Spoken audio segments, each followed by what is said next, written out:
Сироп солодки – лекарственный препарат, представляет собой упаковку в виде сиропа в объеме 100 мл. Относится к группе отхаркивающих средств растительного происхождения. Действующее вещество – экстракт солодки. Препарат оказывает отхаркивающее действие, усиливает выделительную функцию слизистой оболочки верхних дыхательных путей. Показания к применению. Заболевания верхних дыхательных путей, которые сопровождаются кашлем с наличием густой, вязкой мокроты, которая плохо откашливается.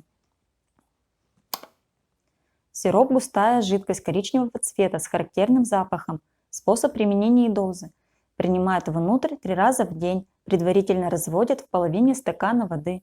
Взрослым и детям старше 12 лет по 1 чайной ложке. Детям с 6 до 12 лет 50 капель. Детям с 2 до 6 лет по 1-2 капли. Курс лечения от 7 до 10 дней. Особое указание. Во время лечения препаратом рекомендуется обильное теплое питье, чтобы мокрота лучше откашливалась.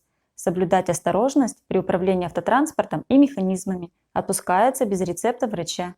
Перед применением необходимо помнить, что имеются противопоказания, необходима консультация специалиста. Хранить в защищенном от света месте при температуре не выше 25 градусов. Хранить в недоступном для детей месте.